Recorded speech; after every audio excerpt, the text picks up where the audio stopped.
नमस्कार दोस्तों, आपका मेरे YouTube channel learn with Ashutosh में स्वागत है। आज हम अपने एप्टीट्यूड इन 15 मिनट्स की सीरीज में चैप्टर नंबर 4 परसेंटेज के लेक्चर नंबर 2 को हम डिस्कस करेंगे। कल तक हमने जो देखा वो लेक्चर मैं अपलोड कर चुका हूँ। इस लेक्चर में हम ये देखेंगे, कल का जो लास्ट लेक्चर आप लोगों ने अगर नहीं देखा है तो आप उसको डिस्क्रिप्शन में लिंक दी हुई है, वहां से जाके आप देख सकते हैं। तो कल मैंने आपको बताया कि आंसर निकालने के लिए जो आपको दिया होता है बाई और टू, इन दोनों का यूज हम कैसे करते हैं अपने क्वेश्चन को लगाने में। अब हमारे जो क्वेश्चंस आएंगे वो क्वेश्चंस कैसे आएंगे, लेकिन उन क्वेश्चंस को सॉल्व करने से पहले भी दो ट्रिक मेरे पास है, वो मैं आपको बता रहा हूं। उसके बाद हम अपने क्वेश्चंस की तरफ चलेंगे। तो आइए देखते हैं ट्रिक्स कौन कौन सी हमारे पास। हमारे पास जो क्वेश्चन होगा, जहां तक मैंने कल आपको बताया कि इंक्रीज टू डिक्रीज टू का मतलब होता है आंसर हमें मिल गया है। इंक्रीज्ड बाय या डिक्रीज्ड बाय अगर दिया हुआ है तो हमें आंसर निकालना है। ठीक है, तो देखिए यहां पे ये जो आपको मैं ट्रिक बता रहा हूं, ये आपको क्वेश्चन सॉल्व करने में मदद करेगी। कैसे करेगी देखिए, अगर क्वेश्चन में लिखा हुआ है बाई व्हाट परसेंट लेस, ठीक है, बाई व्हाट परसेंट लेस, कितने परसेंटेज से वो कम है। दूसरा है बाई व्हाट परसेंट मोर, कितने परसेंटेज से वो ज्यादा है। तो क्वेश्चन कैसे आएगा, अगर मान लीजिए कोई आपके सामने क्वेश्चन है कि 20% से किसी की सैलरी, मतलब ए की सैलरी से बी से ज्यादा है, तो बी की सैलरी इतनी है, तो ऐसा अगर कई चीजें होंगी उसमें, तो उसमें आपसे से पूछा कि कितने परसेंट ज्यादा है या कितने परसेंट कम है, तो जो परसेंटेज दिया रहेगा क्वेश्चन में उसको हम आर डिनोट कर यहाँ पे किए हुए हैं। ठीक है, अगर यहाँ लेस पूछेगा क्वेश्चन में बाई व्हाट परसेंट लेस, तो हम क्या करेंगे, जो हमको दिया हुआ है परसेंटेज वैल्यू वो upon 100 plus percentage value into 100। अगर पूछ रहा है बाई व्हाट परसेंट मोर, कितना परसेंट ज्यादा है, तो हम परसेंट वाली value upon 100 minus R into 100। ये है आपकी शॉर्ट ट्रिक। इसको आप देख लीजिए, क्वेश्चन में हम इसको इंप्लीमेंट करते हैं जिससे आपको ये और अच्छे तरीके से समझ में आएगी। इसको आप लोग नोट कर लीजिए। आइए ये रहा हमारा क्वेश्चन। क्वेश्चन हमारा क्या बोल रहा है कि हमारे ए की जो इनकम है वो 25% बी से ज्यादा है। ठीक है, और फिर हमको बताना क्या है कि बी की इनकम ए से कितने परसेंट कम है। ठीक है, तो अगर अभी जो शॉर्ट ट्रिक आपने पीछे लिखी है उसमें आप जाइए और देखिए कि उसमें बाई व्हाट परसेंट लेस का क्या आपको शॉर्ट ट्रिक दी हुई है, equals to R upon 100 plus, क्योंकि लेस है, आर इंटू 100। ये रही हमारी शॉर्ट ट्रिक। ठीक है, अब आर की वैल्यू हम ये यहां पुट करते हैं। देखिए 25 अपॉन 100 प्लस आर की वैल्यू क्या है 25 इंटू 100। इसको हम सॉल्व करते हैं। देखिए 25 अपॉन 125 इंटू 100, देखिए 25 अपॉन 125 इंटू 100 हो गया। और सिंप्लीफाई करिए आप,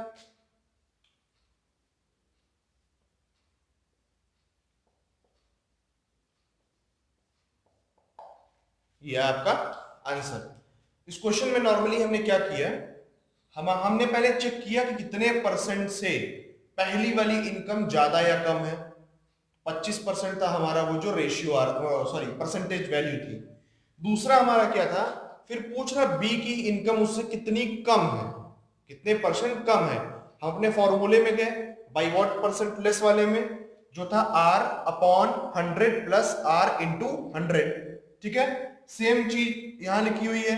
आर की वैल्यू हमने पुट कर दी 25, 100 प्लस 25 इंटू 100। हमने इसको सॉल्व किया, आया हमारा 20%। तो बी की इनकम ए से 20% कम है। ठीक है, अभी अगला क्वेश्चन इसी पे और बेस्ड है, आप उसको भी देखिए और कंफ्यूजन आपका दूर होगा। ये रहा हमारा क्वेश्चन। इस क्वेश्चन में सबसे पहले तो मैं आपसे ये रिक्वेस्ट करना चाहूंगा कि लेक्चर 1 में जो मैंने आपको बताया था, टू और बाई वाला जो लास्ट में सबसे मैंने आपको बताया था, वो इस क्वेश्चन में आना बहुत ही ज्यादा इंपॉर्टेंट है, क्योंकि अगर वो आपको नहीं आता है तो आप इसमें शॉर्ट ट्रिक अप्लाई नहीं कर सकते, तब आपको उसको कन्वेंशनली ही सॉल्व करना पड़ेगा। तो शॉर्ट ट्रिक की जैसे हम बात करते हैं तो आप उसको जरूर पढ़ के आइए। मैं आपको यहाँ बता रहा हूँ, लेकिन आप कोशिश करिए कि लेक्चर 1 भी हमारा विजिट कर लीजिए, जो लोग इस वीडियो में नए हैं। देखिए लिखा है पेट्रोल की प्राइस 25% बढ़ गई। अब क्या हुआ, पेट्रोल की जो हमारी प्राइस थी 25% बढ़ गई, लेकिन हम चाहते क्या हैं कि कंज्यूमर अपने पेट्रोल के कंजम्पशन में, पेट्रोल के यूज में कितनी कमी ले आ ले कि उसका जो खर्च था उतना ही बना रहे। ठीक है, जैसे मान लीजिए पहले 10 लीटर का इस्तेमाल करता था, तो अब कितना वो कम कर ले, 9 8 7 कितना वो कर ले, जिससे कि उसको उतने ही पैसे में काम चले, उसको ज्यादा पैसे ना देने पड़े। तो क्या करेंगे, देखिए क्वेश्चन में क्या बोल रहा है, रिड्यूस, घटाना है हमको, कस्टमर का कंजम्पशन हमको घटाना है। शॉर्ट ट्रिक में अगर हम जाएंगे तो क्या होगा, by what percent reduce equals to R upon 100 plus R into 100। ये हो गया हमारा फॉर्मूला शॉर्ट ट्रिक वाला। अब इसमें हम वैल्यू पुट करेंगे। देखिए 25% है जो दाम बढ़ा हुआ है पेट्रोल का, तो इसका हमने किया R की जगह 25 लिख दिया अपॉन 100 प्लस 25 इंटू 100। इसको हम सॉल्व करेंगे, क्या आएगा 25 अपॉन 125 इंटू 100। इसको हम सॉल्व करेंगे तो क्या आएगा 20%। अब देखिए 20%, इसको हम दो तरीके से आंसर में लिख सकते हैं। कैसे, जैसे मान ली सॉल्व करने का तरीका यही है, शॉर्ट ट्रिक में सिर्फ एक ही तरीका है, वो ये रहा। लेकिन अगर आपसे आंसर क्या पूछ रहा है कि अब आप ये बताइए कस्टमर कितना यूज कर रहा है, ठीक है, कितना यूज कर रहा है, आपसे क्या पूछ रहा, आंसर पूछ रहा है, या इंग्लिश में क्या पूछेगा कि वो कितना कंज्यूम कर रहा, what amount he is consuming, कर रहा है। तो 20% वो कर रहा नहीं है, 20% उसने रोक दिया है, 20% उसने रिड्यूस कर दिया है। तो जो अभी कर रहा है कंज्यूम, वो होगा 100% माइनस 20% इक्वल्स टू 80%। कस्टमर ने अपनी जो नीड थी उसकी, जो पहले वो करता था दाम बढ़ने से पहले, उसमें से उसने 20% पेट्रोल खरीदना कम कर दिया है। तो अब यूज कितना कर रहा है, 80% यूज कर रहा है। लेकिन अगर यही क्वेश्चन पूछता कि कितना उसने यूज करना कम कर दिया है, तो आंसर हमारा क्या हो जाता, 20%। ठीक है सॉरी, देखिए क्वेश्चन में क्या हुआ, एक आदमी था, वो पेट्रोल पे हर महीने कुछ पैसे खर्च कर रहा था, लेकिन पेट्रोल का दाम बढ़ गया। तो क्वेश्चन हमसे कह रहा है कि उस व्यक्ति को अपने पेट्रोल कंजम्पशन में कितना कमी ले लेनी चाहिए, जिससे कि उसका खर्च ना बढ़े, जितना वो पहले खर्च करता था उतना ही करे। हमने ये लगाया अपना R upon 100 plus R into 100, reduce क्योंकि हमको देखना है कितने परसेंटेज से कम हुआ उसका कंजम्पशन। हमने सॉल्व किया 20% आया, तो 20% हुआ कि उसने इतना यूज करना कम कर दिया, और प्रेजेंट में वो कितना यूज कर रहा है, 80% कर रहा है। अब हम आते हैं अपने नए कॉन्सेप्ट की तरफ। ये रहा हमारा नया कॉन्सेप्ट। कॉन्सेप्ट हमारा क्या है, ऐसे क्वेश्चंस आपको एग्जाम में जरूर मिलेंगे, जैसे एक कोई इंडस्ट्री है, इंडस्ट्री में कोई पर्टिकुलर काम होता है, जैसे मान लीजिए कि कंप्यूटर इंस्टीट्यूट है, वहां पे नंबर ऑफ कंप्यूटर्स 100 है मान के चलिए। हर साल वो कह रहा है कि वहां के जो कंप्यूटर्स हैं 20% की रेट से बढ़ जाते हैं, या 50% की रेट से हमारे कंप्यूटर्स बढ़ते चले जा रहे हैं। तो आज से 5 साल के बाद उस ऑर्गेनाइजेशन में कितने कंप्यूटर होंगे, या फिर किसी इंडस्ट्री में कोई एक मशीन है, पर्टिकुलर मशीन है, वो बढ़ती जा रही है, इतने साल बाद कितनी मशीन होगी। किसी गांव में जो वहां की जनसंख्या है वो हर साल 25% 30% की रेट से बढ़ रही है, आने वाले 10 सालों में उस गांव में कितने लोग होंगे। इस तरीके के आपको क्वेश्चंस मिलेंगे और सबको करने का तरीका सिर्फ एक है। देखिए शॉर्ट ट्रिक, आप ये हमारा जो फॉर्मूला है A equals to P into 1+R/100 की पावर n, ठीक है। यहां पे माइनस भी होता है, कब होता है, जब डिक्रीज हो रही हो। जैसे किसी गांव में 500 लोग रहते हैं, हर साल वहां से 10% लोग कम होते जा रहे हैं, आने वाले 5 सालों में कितने लोग होंगे, तो यहाँ 1-R/100 होगा। वैसे यहाँ इस क्वेश्चन में इंक्रीज हो रही है, इसलिए यहाँ ये प्लस होगा, ठीक है। तो देखिए इस क्वेश्चन को करने का तरीका क्या होता है और हमारे इस फॉर्मूले का लिमिटेशन क्या होता है। इसका जो एक लिमिटेशन है वो है जो n है हमारा, ये n है ईयर्स, कितने साल। जैसे इस क्वेश्चन में है 2014 से 2016, बीच में कोई एक ऐसा साल नहीं है जो ये कह रहा हो इस साल का हमें नहीं काउंट करना है। अगर कॉन्टिन्यूअस सारे साल हैं, सारे ईयर्स हैं, तो ही इस फॉर्मूले को हम लगा सकते हैं, नहीं तो हम इसको नहीं लगा सकते, ठीक है। अब हम इसमें अपना नंबर्स पुट करते हैं। ए क्या है, ए रिजल्ट जो कम हो रहा है या बढ़ रहा है, कितना हुआ वही ए है, ठीक है। हमें यहाँ ए निकालना है। नंबर ऑफ सीट्स इस क्वेश्चन में कितनी बढ़ रही है। क्वेश्चन हमारा है कि एक हमारा कॉलेज है, उसमें नंबर ऑफ सीट्स हर साल 20% की रेट से बढ़ती जा रही है, और ये 2014 में उसके पास 600 सीट्स थी, तो 2016 में उसके पास कितनी नंबर ऑफ सीट्स होंगी, ये हमें निकालना है। इंक्रीज हो रहा है इसलिए प्लस हो गया हमारा। ए हमको निकालना है, A equals to P present value क्या है हमारी, 600 सीट्स, 1 प्लस कितने रेट से बढ़ या घट रहा है, क्या है 25% एनुअली, 20% 20/100 की पावर में क्या आएगा, कितने साल है, 2014 हमारा 15 और 16 2 साल की पावर 2। सॉल्व करते हैं इसको हम। देखिए a इक्वल्स टू 600, ठीक, a इक्वल्स टू 600 इंटू 20 में से डिवाइड किया हमने 100 को 5, ठीक है। 5 का मल्टीप्लाई करके हमने सॉल्व किया तो 5 का मल्टीप्लाई 1 में 1 हमने जोड़ा अपॉन 5, कितना हुआ 6/5 की पावर में क्या हुआ 2। a इक्वल्स टू, ठीक, 600 इंटू 6/5 इंटू 6/5 हम लिख सकते हैं ऐसे, क्योंकि स्क्वायर है, स्क्वायर का मतलब ही होता है कोई टर्म दो बार हमने लिख लिया। अब इसको सॉल्व करते हैं, ठीक है। देखिए 120, ठीक, फिर 5 से इसको जब हम काटेंगे तो ये हो जाएगा 24, ठीक है। इक्वल्स टू क्या हुआ 24 इंटू 6 और 6 का मल्टीप्लाई हमने कर दिया 36, और a इक्वल्स टू हो गया 864 सीट्स। मतलब हमारे ये मल्टीप्लाई अब कर लीजिएगा, 864 ही है जहां तक है, तो 2016 में उस कॉलेज के पास 864 सीट्स होंगी, 864 सीट्स।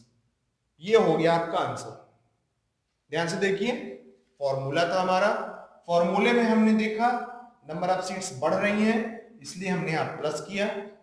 हमारे जितने भी साल हैं बीच में कोई भी ऐसा साल नहीं है जो गैप कर रहा हो, इसलिए ये फॉर्मूला हम अप्लाई कर सकते हैं। कितने साल हैं, 2 साल। हमने इसको सॉल्व कर लिया। एक तरीका इसको और सॉल्व करने का है, कन्वेंशनल मेथड जो है, उसमें क्या हम करेंगे, सबसे पहले 600 का 20% हमने निकाल लिया, उसमें ऐड कर दिया 600 में, तो हमारे 2015 की नंबर ऑफ सीट्स मिल गई। फिर 2015 में जो सीट्स है उसका फिर 20% निकालिए, फिर उसको ऐड करिए, यही आएगा। लेकिन अगर यही नंबर ऑफ ईयर्स, अभी यहां 2 साल है, अगर ये 10 साल हो जाते तो तो आपका 1 नंबर का क्वेश्चन आपको लगाने में कम से कम 10 मिनट लगता। इसलिए ये वाला फॉर्मूला आप यूज करिएगा, और कॉम्पिटिटिव एग्जाम में फॉर्मूले पे ही क्वेश्चंस आते हैं, कहीं भी ईयर गैप आपको नहीं दिया होगा। ठीक है, तो ये रहा आपका इसका आंसर। अब हम आते हैं अपने अगले क्वेश्चन की तरफ। अब हम आते हैं अपने नए क्वेश्चन की तरफ। देखिए, ये कह रहा है कि एक स्टूडेंट को पास होने के लिए कितने मार्क्स की जरूरत थी? 36% मार्क्स की उसको जरूरत थी। ही गॉट 110 मार्क्स, वो 110 नंबर पाया, लेकिन 88 नंबर से वो फेल हो गया, 88 मार्क्स से वो फेल हो गया। ध्यान सुनिए, एक स्टूडेंट को पास होने के लिए 36% मार्क्स की उसको जरूरत थी, वो 110 नंबर पाया, लेकिन 88 मार्क्स से फेल हो गया फिर भी। ठीक है, to pass the exam what is the maximum marks, पूछा है मैक्सिमम मार्क्स क्या थे। तो ऐसे क्वेश्चन को सॉल्व करने के लिए देखिए, लेट हमारा maximum marks equals to x. ठीक है, मैक्सिमम मार्क्स क्या हो गया हमारा? एक्स।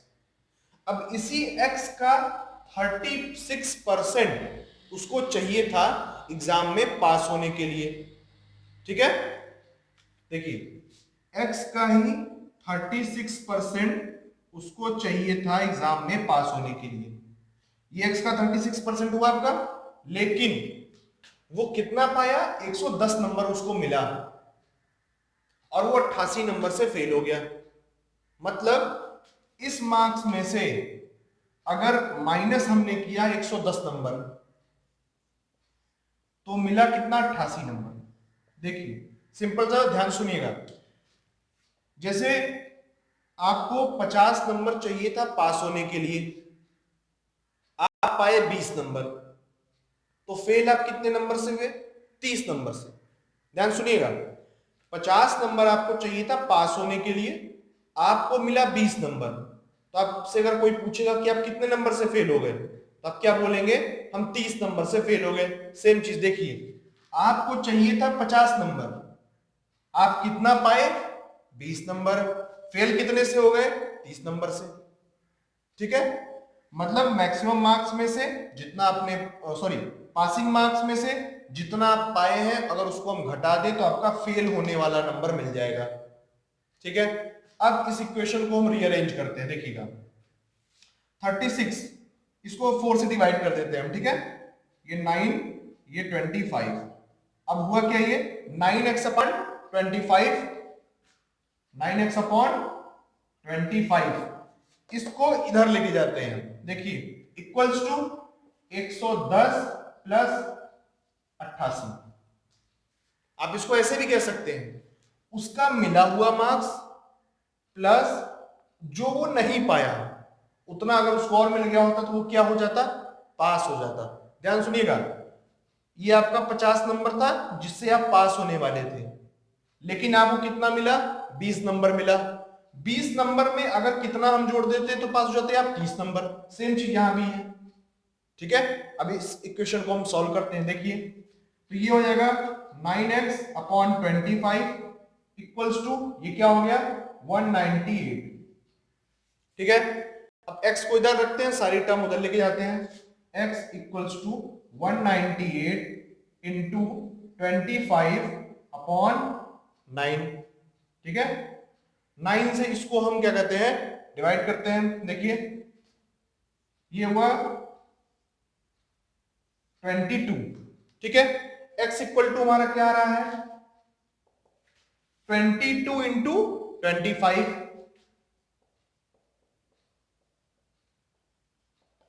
अब अगर इसमें मल्टीप्लाई कर दें 25 का, ये आएगा 550। ये हमारा हुआ मैक्सिमम मार्क्स, मतलब इतने नंबर का पेपर हमारा हुआ था। 550 नंबर का पेपर था, जिसमें से 36% जो पाता वो पास हो जाता, लेकिन स्टूडेंट कितना, एक जो स्टूडेंट था हमारा 110 नंबर पाया और 88 नंबर से हमारा वो फेल हो गया। ठीक है, ये रहा आपका ये क्वेश्चन। और इस क्वेश्चन के बाद अगर कोई भी आपको कंफ्यूजन होती है तो हर बार की तरह मैं आपको आज फिर बता रहा हूं, टेलीग्राम चैनल की आईडी नीचे दी हुई है। आप टेलीग्राम डाउनलोड करके हमको आप हमारे ग्रुप पे मैसेज कर सकते हैं, हमारी तरफ से आपको आंसर उसका प्रोवाइड किया जाएगा। अब इसमें एक लेक्चर हमारा और बचता है जो कि क्वेश्चंस पे डिपेंड होगा। 2 या 3 टाइप के क्वेश्चन और है उसमें, उसको हम बताएंगे, फिर हम अपने अगले चैप्टर की तरफ चलेंगे। तब तक के लिए धन्यवाद, जय हिंद।